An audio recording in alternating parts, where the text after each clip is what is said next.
আসসালামু আলাইকুম। আশা করি সকলেই ভালো আছেন। সুপ্রিয় চাকরি প্রত্যাশী ভাই বোনেরা, রাজশাহী বিভাগের একটি নিয়োগ সার্কুলার প্রকাশ করা হয়েছে। রাজশাহী বিভাগের মধ্যে যে সকল জেলাগুলো শুধুমাত্র তারাই আবেদন করতে পারবেন।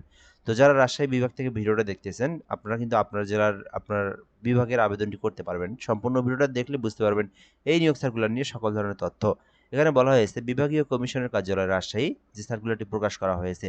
এরপরে বলা হয়েছে স্মারকের প্রাপ্ত ছাড়পত্রের মোতাবেক এখানে বলা হয়েছে যে কমিশনারের কার্যালয় অর্থাৎ বিভাগীয় কমিশনারের কার্যালয় রাজশাহী এর নিম্ন বর্ণিত শূন্যপদসমূহে অস্থায়ী ভিত্তিতে প্রচলিত নিয়োগ বিধি নিয়ম অনুযায়ীর মাধ্যমে পূরণের নিমিত্তে রাজশাহী বিভাগের স্থায়ী বাসিন্দাগণের নিকট হতে নিম্ন বর্ণিত শর্তে অনলাইনে আবেদনের জন্য আহ্বান করা যাচ্ছে। অর্থাৎ রাজশাহী বিভাগের মধ্যে যে জেলাগুলো যেমন নওগাঁ, রাজশাহী, চাঁপাইনবাবগঞ্জ, জয়পুরহাট, বগুড়া, তারপরে হচ্ছে এদিকে আপনার রাজশাহী জেলা একটা, এদিকে পাবনা, সিরাজগঞ্জ, এই যে জেলাগুলো রয়েছে এই জেলাগুলির মধ্যে যে সকল প্রার্থী রয়েছেন, মানে এক কথায় রাজশাহী বিভাগের মধ্যে যে সকল প্রার্থীরা রয়েছেন শুধুমাত্র তারাই আবেদন করতে পারবেন।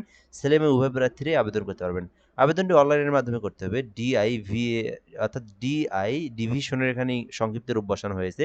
ডিআইভি আর এই যে ডিভরাজ টেলিটক.com জাস্ট এই লিঙ্কটা যে কোনো ব্রাউজারে লিখলেই আবেদনের ফর্ম চলে আসবে।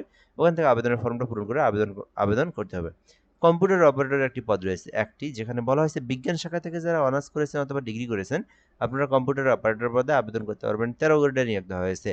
এরপর রয়েছে অফিস সহায়ক 6টি পদ রয়েছে, এসএসসি পাশে আবেদন করতে পারবেন। তো এই দুটি পদ রয়েছে, আপনার শিক্ষাগত যোগ্যতা অনুযায়ী যে পোস্টে চান আবেদন করতে পারবেন।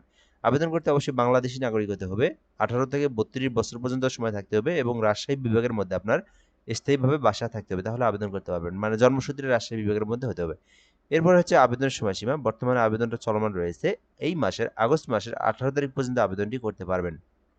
আর আবেদনটি করার জন্য এই যে লিঙ্কটা দেখতে পাচ্ছেন, এই লিঙ্কে প্রবেশ করে আবেদনটি কমপ্লিট করবেন।